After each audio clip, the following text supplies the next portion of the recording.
Salutations mes chers disciples, ici Maître Vic. On se retrouve aujourd'hui sur le top 6 des mangas les plus sombres que j'ai lus.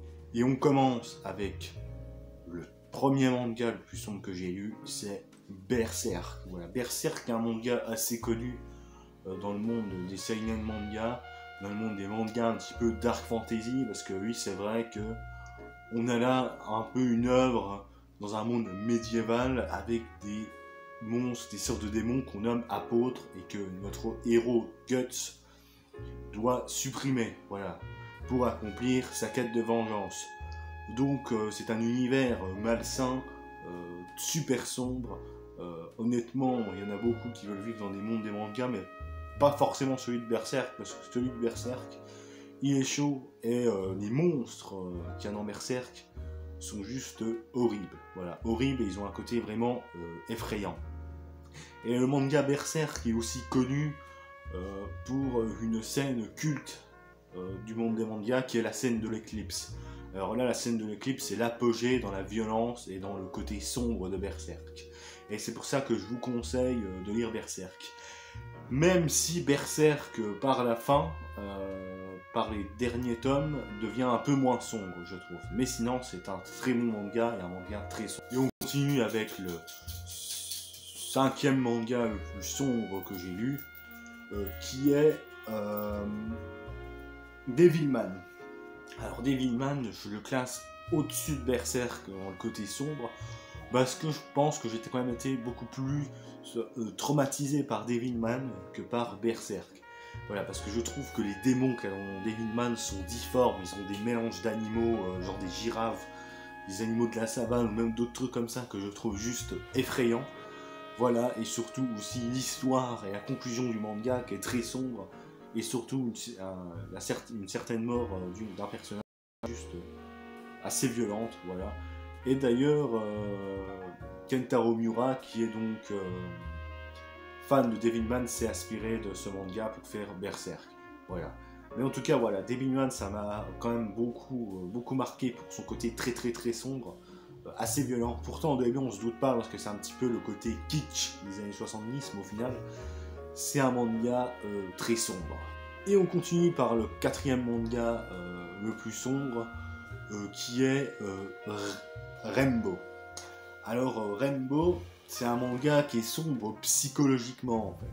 Parce qu'on a l'histoire de plusieurs jeunes adolescents qu'on va suivre comme étant les personnages principaux, qui vont aller, c'est l'après-guerre mondiale, dans un Japon un peu dévasté, qui vont aller dans une maison de correction, et là il va se passer plein de trucs malsains, des gardiens pédophiles, ils vont se faire maltraiter, des médecins sadiques, des trucs comme ça, et ça sera un univers étouffant dans cette prison qu'on va dire démoniaque.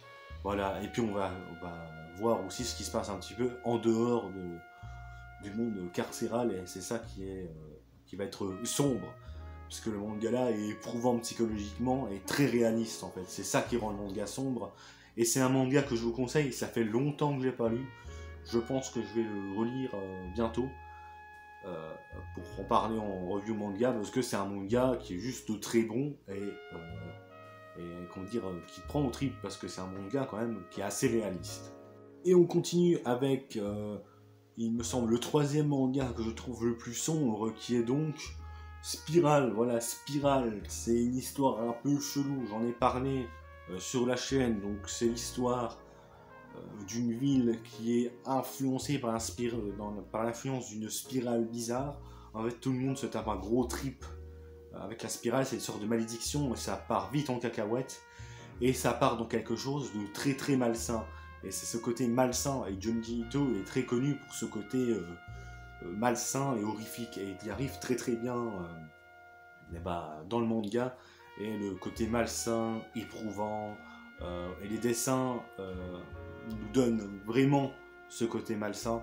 Et c'est un manga que je vous conseille beaucoup, parce que Spirale, c'est ouf en termes d'horreur. Je trouve que le manga arrive très bien à retranscrire ce côté malsain et intriguant. Voilà, c'est un côté sombre, malsain, intriguant et fascinant. Voilà, même si intriguant et fascinant, ça veut dire la même chose. Mais bon, Voilà, donc lisez Spirale. Donc, en deuxième position, j'ai beaucoup réfléchi et je pense que je mets Ayako. Voilà. Ayako, qui est un manga de Osamu Tezuka, qui nous parle aussi de l'après-guerre comme Rainbow, et qui nous raconte l'histoire un petit peu d'une famille, voilà, qui a tous ses problèmes, tout ça. Mais un jour, ils font une fille, et c'est une histoire un petit peu de consanguinité. Et cette fille-là, ils l'enferment dans une cave pendant au moins 15 ans, voilà. Et c'est ça le côté malsain qu'il va y avoir dans ce manga. On va suivre cette petite vivre dans une cave. C'est juste super glauque à suivre. C'est vraiment glauque. Et les autres personnages ne sont pas en règle parce que les autres personnages sont aussi complètement tarés. Voilà. Et on va le voir par la suite dans le manga. C'est vraiment un manga très très très sombre et que j'ai trouvé assez étouffant. C'est pour ça que j'ai mis en deuxième position parce que je trouve vraiment sombre. Voilà, et c'est pour ça que je l'ai mis en deuxième position, parce que déjà il est très réaliste, et ça nous suit l'aventure d'une histoire quand même assez horrible, quoi. Voilà. Et la conclusion est elle-même très sombre, voilà. Donc il faut lire Ayako, et ça prouve aussi que Tezuka est un putain de génie. Et en première position, dans les mangas les plus sombres que j'ai lus, je mets Kami no Kodomo. Voilà, j'en ai parlé il n'y a pas longtemps sur la chaîne, c'est vraiment un manga pas du tout connu. Même je pense qu'on n'est pas beaucoup à connaître ce manga-là en France parce qu'il n'est jamais sorti en France, il n'a jamais été traduit en France, même en scan, hein. Les scans on les trouve en anglais. Et en fait, ce manga-là est vraiment malsain. On suit l'histoire d'un gamin un peu psychopathe, sociopathe, et aussi avec un petit peu de trouble autistique, de l'enfance jusqu'à l'adolescence.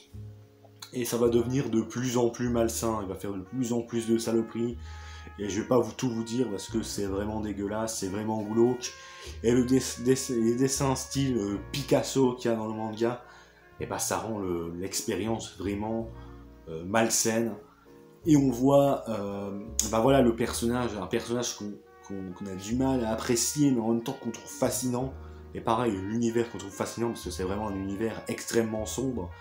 C'est pour ça que là, ce manga-là, je le mettrai pas dans toutes les mains, parce que c'est pas forcément pour les personnes sensibles ou sans, ou même aux trucs un peu malsains, quoi. Parce que parfois, il y a vraiment des moments qui sont juste dégueulasses, à donner envie de vomir. Et même le héros, hein, voilà, c'est vraiment un gros enfoiré, il est vraiment malsain, mais il est fascinant en même temps. Et c'est pour ça que ce manga, il faut le lire. Mais en fait, à un moment donné, le manga-là, il est tellement sombre qu'on se demande même si c'est un bon manga en fait. Voilà, c'est ça parfois la réflexion qu'on a en lisant ce manga. Donc voilà, Kami no Kodomo, vous pouvez le lire, c'est une expérience, mais pas pour les personnes sensibles. Voilà. Donc moi, c'est tout pour cette vidéo. Voici donc la liste des mangas les plus sombres que j'ai lus. Donc c'est tout pour cette vidéo. Je vous dis à la prochaine pour une prochaine vidéo.